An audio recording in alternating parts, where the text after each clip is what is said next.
It started on an ordinary morning. You know the kind, the one you forget 5 minutes after it's over.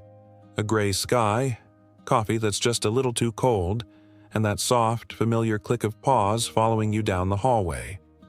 Your dog looked the same as always, tail wagging, waiting for that first sleepy glance from you that means, "You're awake, we're okay." You didn't know that today was going to be different. As you bent down to fill the bowl, you said what you always say, "Good morning, buddy." And this time something answered back. It wasn't a bark, it wasn't a whine, it was a whisper. "Morning." You froze. The spoon clattered to the floor. Your brain scrambled for an explanation. Was it a trick of the air conditioner? A glitch from your phone? Anything. But the sound came again, clearer this time. Don't be scared. You turned, slowly. Your dog was just looking at you. Head tilted, tail still wagging gently. The same expression they use when they know something long before you do. "You can hear me now," he said. And in that moment, everything you thought you knew about silence completely collapsed. For a second, you didn't move. You didn't even breathe. Then you managed to whisper, "Say that again. You can hear me." His mouth didn't move. The voice was inside your head, soft, warm, and impossibly calm. It wasn't exactly made of words. It was more like thoughts transformed into sound. This wasn't telepathy, it was recognition. As if a connection that had always existed had finally opened wide enough for you to notice. You dropped to your knees.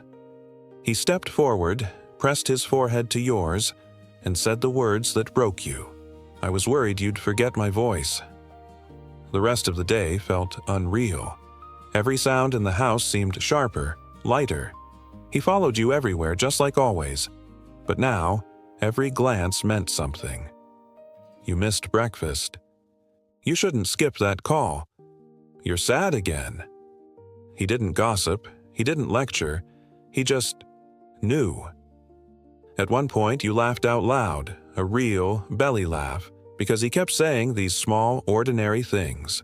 You talk too much in your sleep. You cry when songs slow down. I like it when you smell like outside. It wasn't magic. It was intimacy. The kind you can't fake with another human. The kind that's built in shared silence over years.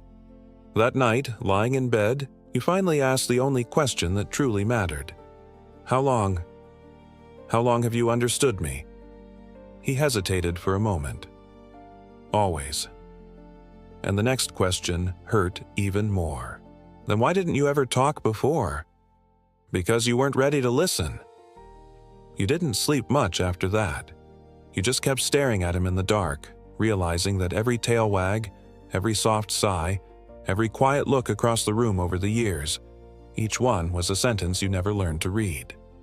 The next morning, you took him for a walk like nothing had changed. But everything had. He started pointing things out.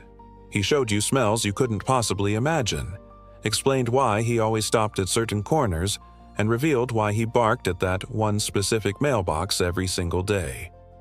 There's a fox that hides there at night. The old lady 2 blocks down smells like her husband's coat. He died years ago.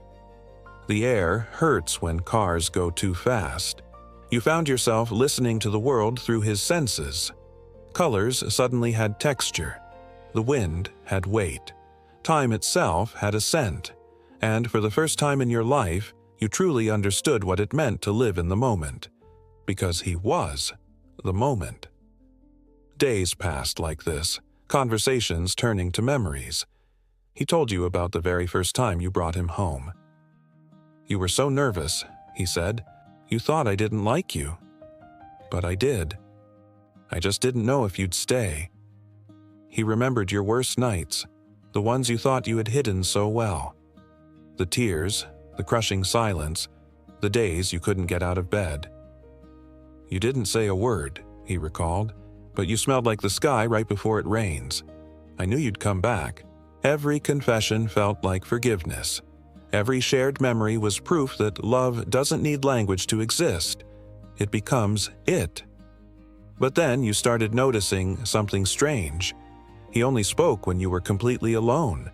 Not in front of friends, not at the dog park, not even when your family visited. The second someone else entered the room, he went quiet, completely normal again. The voice in your head would disappear like breath on a cold window. You had to ask him why. Because it's only for you. But why me? You whispered. His answer was simple. Because you listened.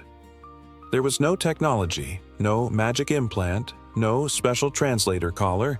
It wasn't science that had changed. It was you. Something in the bond you shared, all those years of unspoken care, of trust without conditions, had finally crossed a threshold. The connection wasn't new. You had simply, finally, tuned in. Weeks turned into months. You spoke about everything. About life, about fear, about endings. He didn't always understand your complex human words, but he always understood you. When you'd worry about the future, he'd say, "You always look too far ahead. The good things happen while you wait." When you'd ask him about love, he'd tilt his head and answer, "Love is when silence feels full." And when you asked him what he thought about death, he didn't hesitate. "It's when you stop coming home, but I'll still wait." You cried then, harder than you ever expected, because you finally realized he had always known what loss meant. He just never had the heart to tell you. The last day came quietly. He was older now, slower. The walks had shortened. The naps had grown longer. He rested his head in your lap, his eyes half closed. The connection felt fainter that morning, the voice in your head weaker. "You're scared," he whispered. You nodded, tears welling up. "I don't know how to say goodbye." He looked up at you, his eyes soft, tired, but infinite. "Then don't," he said. "Just remember the sound." You held him until his breathing faded, until the silence filled the room once more, only this time it didn't feel empty, because deep inside, somewhere between your memory and your heartbeat, you could still hear him. Not words, just a feeling, a warmth, the quiet presence that had always been there, just waiting for you to listen. Maybe your dog doesn't need to talk to you at all. Maybe they already are, in every look, every sigh, every quiet moment between breaths. And maybe the real question isn't, what if your dog could talk? But would you finally listen if they did? Thank you so much for watching. If this story touched you, please give it a like and subscribe for more content that explores the connections we share. We'll see you in the next one.